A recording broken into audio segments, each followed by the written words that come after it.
Revisited. Nature Revisited is a podcast that explores our relationship with the natural world. It consists of interviews, stories, and discussions that highlight the notion that nature is not a place one goes to, but rather a place one is already a part of, that we are nature. For those of you who are new to the podcast, my name is Stefan Van Norden. On this episode, Nature Revisited is honored to welcome Shirley Strum to the podcast to share her thoughts about her new book, Echoes of Our Origins: Baboons, Humans, and Nature. Shirley Strum is a professor of anthropology at the University of California at San Diego and is the director of the Uaso Nero Baboon Project in Kenya. Shirley first began studying baboons in Kenya in 1972, where she traveled to study the origins of human aggression by observing baboons. In 1987, Shirley published her first book, Almost Human: A Journey into the World of Baboons. Shirley Strum was among the first to challenge the view of complete domination and aggression by males in a baboon society. In Echoes of Origins, Shirley takes us on a 50-year journey alongside baboons, animals that not only challenged her scientific understanding, but also her thoughts on life, nature, and evolution. Shirley joins me from Nairobi, Kenya, where she started her groundbreaking research in 1972 to talk about baboons, humans, and nature.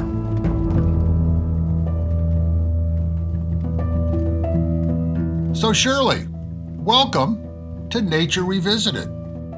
It's an honor having you on the podcast, talking about your new book, Echoes of Our Origins.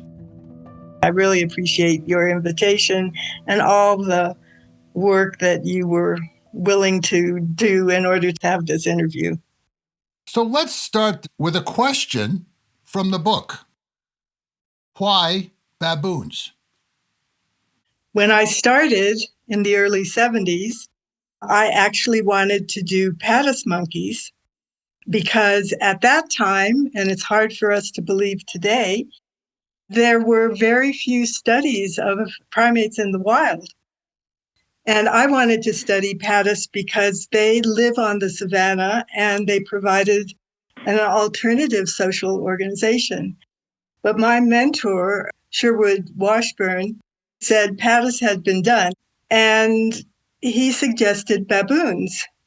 So I wanted to do baboons in a new way. I wanted to figure out if, as they've been described, because we were using the baboon model for interpretations of earliest humans, I wanted to know whether it was a result of biases that people had at the time, or it was really the case that 3 studies that were done, one in Nairobi Park in Kenya, another in Amboseli National Park in Kenya, and one in Southern Africa, on 3 different species of baboons and 3 different locations, if they were really the same.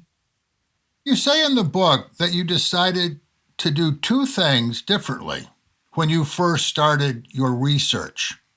What were they and why? First, all of the previous baboon studies, the 3 of them, used something that we would call today natural history. And so I wanted to quantify it because I also wanted to make sure that I didn't give any priority to, let's say, males over females, higher ranking animals over lower ranking animals. And then I also wanted to give them names. I was at a time when people were talking about doing scientific studies giving individual animals numbers, and it just didn't make sense to me. Even then, I thought animals had personalities, although I wasn't studying that. So I both quantified and gave them names. So, what were some of the revelations from your early studies with baboons? And how did those revelations affect how you would gather information? I guess I should say a few things about the baboon model, because that's really what I set out to test. Because these three scientists got together and combined their information, they created what they thought was a baboon model for the earliest humans. What would early humans, what would they encounter when they went out into the savannah, away from the safety of the trees? And also, baboon model was very male focused. Now I'm standing on their shoulders and I'm not criticizing, but I really felt that they had prioritized males over females, and males had all the roles. They were the policers, they were the defenders, they were everything. I set out to see whether that baboon model was correct, and that's why I had wanted to originally study Patis monkeys. But what I found very early on was that females were actually the core of the group. Unlike what baboon model said, females had their own hierarchy, which was extremely stable. And I also found out that baboons had options, that not all animals of the same age sex class made the same choices. I started from the very beginning to include context, which was a no-no at that time. And I expanded the context from just the social to the more ecological. So, how did the selling of the Kikopi Ranch directly cause crop ratings by the baboons because the land was sold to a farming cooperative rather than continued farming? It was sold from a ranch to a farming cooperative. What happened when that occurred was that these little farms, which we call shambas, started cropping up. Now, before, under ranching, the owners had developed some water points and had divided the ranch into paddocks, which, of course, wildlife went through or went over or went under, and baboons didn't pay any attention, but it did hold the cattle. What happened when the land was sold was that the baboons found in their traditional home range this brand new food that was human foods, which were very appealing. By contrast, if you wanted to forage naturally, it would take you about 2 hours to get the same value as one maize cob. It introduced not just little houses that sometimes had food inside, but also fields that the baboons could explore, and there wasn't so much human wildlife conflict as there is today. The baboons did a lot of damage to the fields as the plants were growing. So although today elephants and warthogs, wild pigs, do the most damage, baboons can still do a lot of damage. And so I started studying this group that was learning about new foods. And actually, the crop rating was an interesting experiment because less than half of the animals became raiders and most of them remained non-raiders. So the change in the ownership of the land and the change in the use of the land made it almost inevitable, because the new little farms were in the baboons' home range, that they would discover human food, and secondly, enjoy it. So, because of that, you did a translocation of 3 groups of baboons in 1984. Why did you do it, and what did you learn? I did it because I already had an emotional attachment to the baboons. But in scientific explanation, baboons are very adaptable and they are generalists. They eat almost anything. It's actually easier for you to list what they don't eat than what they do eat. I felt that if baboons can be translocated, then specialized species, you might be able to do it. If they couldn't be translocated, then that means that you couldn't use this as a technique for management and conservation of any primates.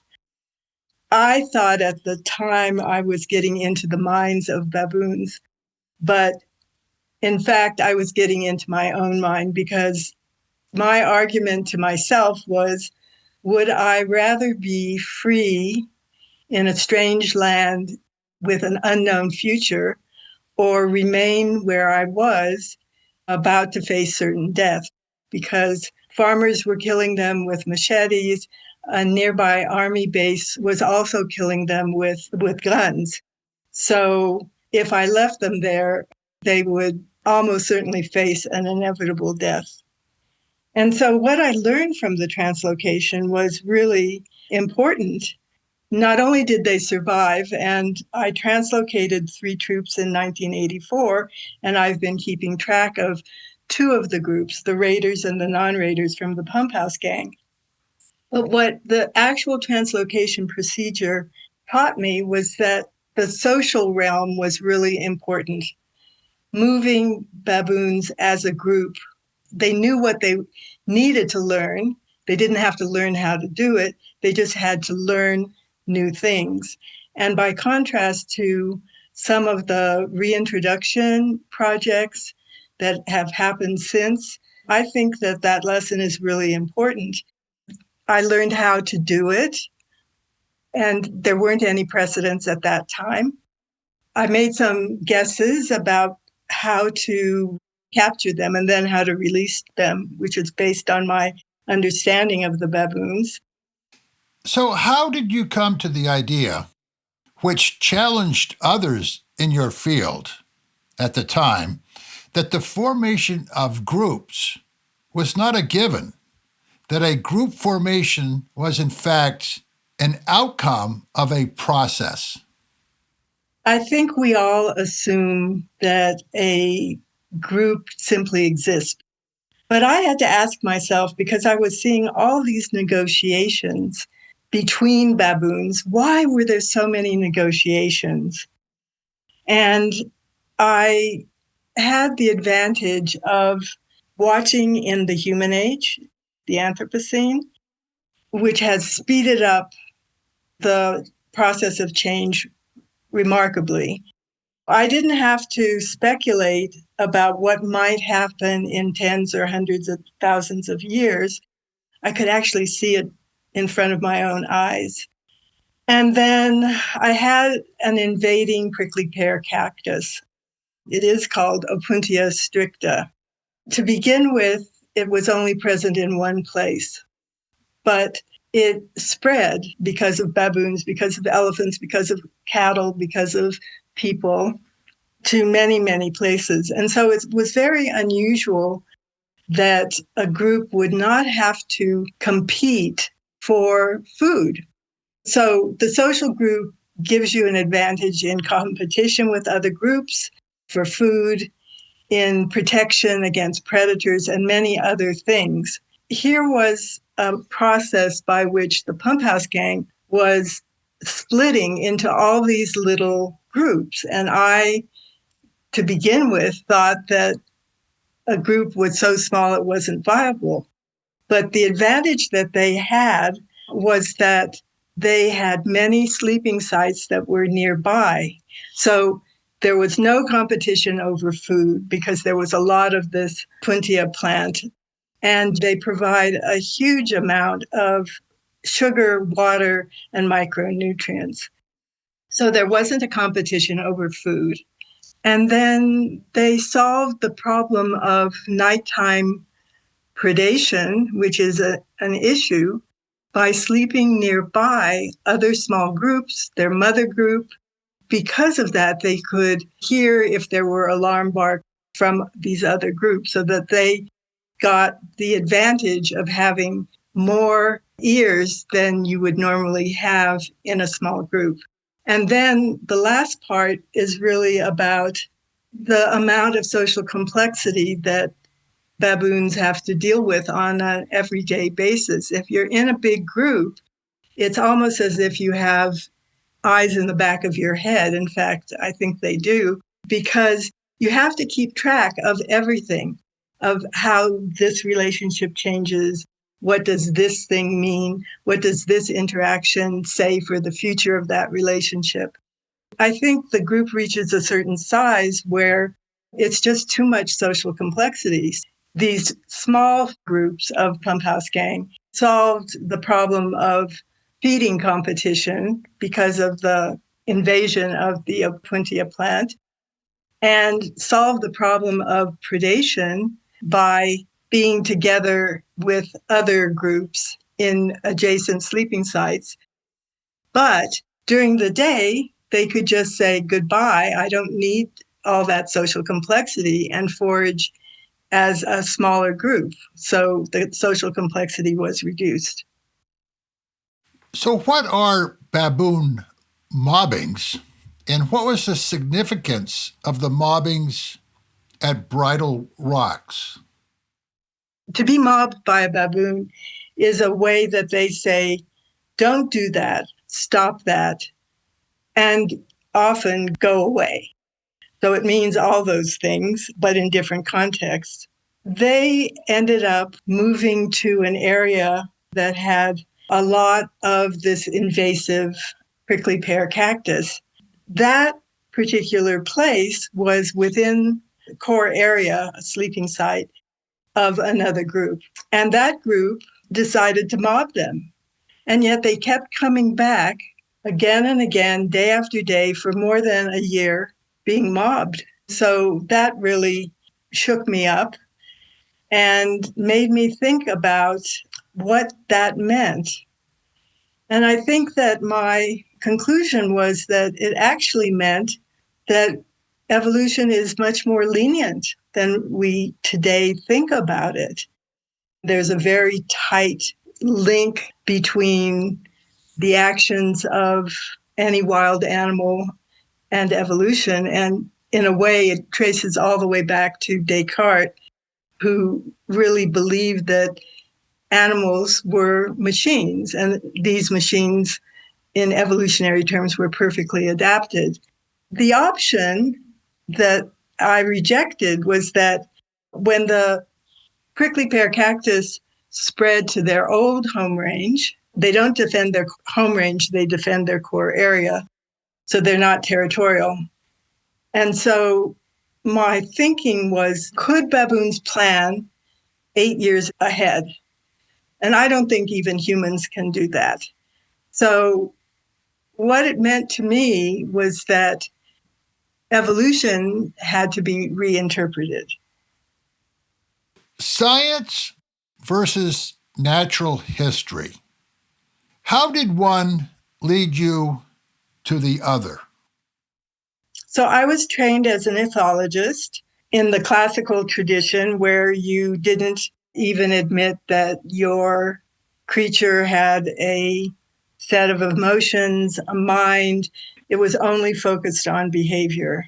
Looking back at different sciences, I realized that when you start, you have to reduce things to their simplest set of factors.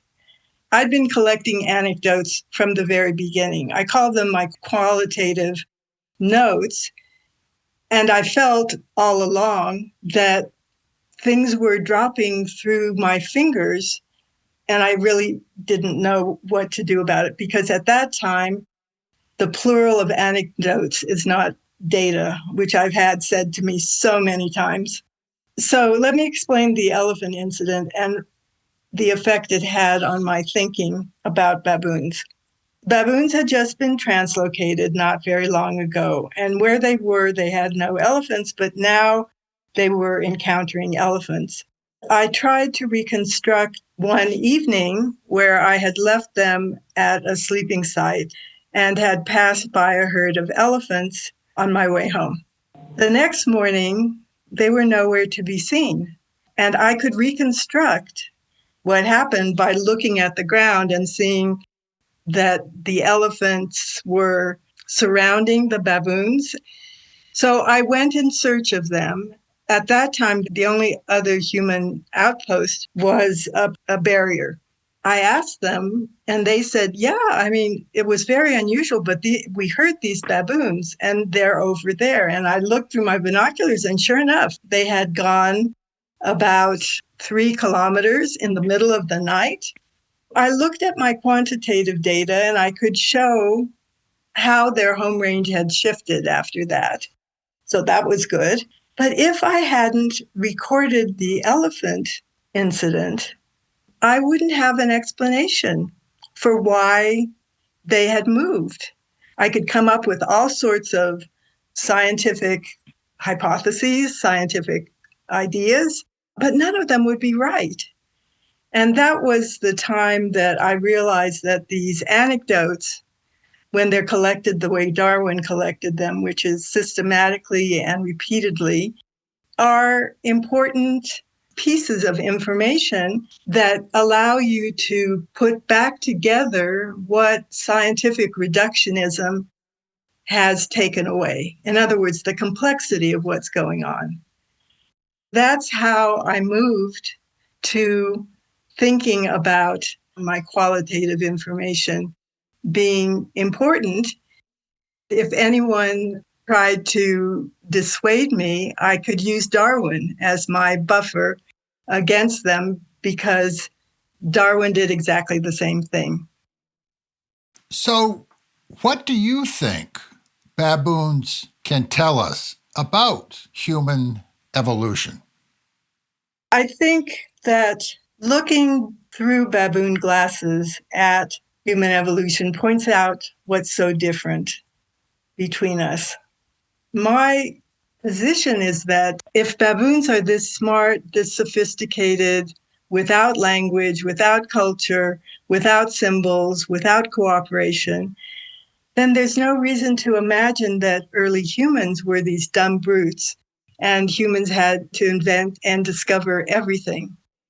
It's ironic that I started out to test the baboon model of human evolution, and then I got fascinated by the baboons, and it's taken me decades to figure out what's going on with baboons. And now I'm back to thinking about humans and human evolution from the baboon perspective. Baboons taught me the importance of the process of social interaction. They have this amazing golden rule which says, do unto others as you would have them do unto you, or something to that effect. I think that injecting language and injecting symbols, material culture, and cooperation into our social interactions changes the outcome completely. So I'm very much against looking at any living animal as the model for humans because our problems are of our own making. Looking at humans through baboon eyes makes me see how important it is to have those new human traits. It's not that I'm discovering those traits. No, lots of people have talked about that, and we have evidence in the fossil record. But I don't think anybody else has really looked at the process of social interaction when you have those added human traits. Can you share some of the cultural differences with the word nature? I was very naive about nature and concepts of nature until I went to the baboons, and then I became a romantic about nature. But it was a class that I'd been teaching with a colleague from biology for more than 25 years that really made me do the research into ideas about nature. I was shocked. The ideas that are in the Wilderness Act, and that's probably shared by a lot of humans in Europe and the United States, those are all really modern ideas. The Romantics believed going out to nature to heal and that spirituality that nature served. I didn't realize how recent those ideas are in our Western culture. And then, having lived in Kenya on and off for more than 50 years, I've come across different cultural perspectives. One day I was driving out to the baboons and I had a couple of the Maasai research assistants with me. My soul was being fed by this beautiful scene of a rising sun and the backlit trees and all of that. And I asked them, well, what do you see? And they said, oh, I see trees. And I said, is that all? And yet, when they talk about cows, they could talk for 2 or 3 hours. The same thing with the agricultural farmers that I lived with before the translocation. They had a very different sense of what nature is. I'm a product of my time and my culture. I am still a romantic about nature, but at least I know where that romanticism comes from. And I know that it's not shared across culture. And that means that I'm arguing for coexistence. Everybody is transitioning to a Western style of life, and everyone wants the same things. And as the human population has expanded, we've taken over more and more of the natural areas, and nature has not had a voice. I think it's time for us to realize that in order to turn to coexistence, we can't just change words, we have to change behaviors. Coexistence means that we have to compromise. It's our responsibility to create the options, to do the compromising. I think that your views of nature are important, but it's important to know where they come from and the fact that they're not shared cross-culturally. You say that Echoes of Our Origins is, among other things, a call to action, a call for coexistence. What have you learned from baboons and their neighboring people about how we must coexist when it comes to our crisis with the natural world and our survival? Whenever you have conflict between wildlife and humans, it's always a human problem. And it's the animals, it's the wildlife that pays the price. And it's very hard to get people to change their behavior. I'm just one person. I don't really think I have great ideas, but I do believe that if enough people change their ways, then it might be possible to change the direction in which we're going. What do you hope the reader will take with them after reading this fascinating book? I really hope that people will be impressed with baboons, with their sophistication, with their smartness, with the complexity of their society, and also the lessons for evolution that we can learn from them. It took me 50 years to unravel this. I think we have many other species that are equally sophisticated. We just don't understand that yet. People should realize that when you lose a population or you lose a species, you're losing a lot more than just the biology. You're losing a lot of behavior, many of which can't be reconstructed. The second thing is that I would really like to repair the baboon reputation. When I started, there was a lot of interest, mostly international interest, about baboons. Currently, Because of social media and because of the amount of conflict in southern Africa, baboons have a terrible reputation. So I hope that the book will help to revamp that reputation so that people won't look at baboons as negatively as they do today.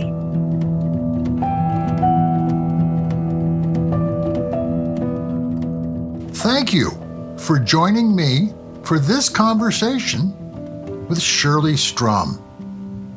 And I hope you take the opportunity to read her fascinating book, Echoes of Our Origins: Baboons, Humans, and Nature.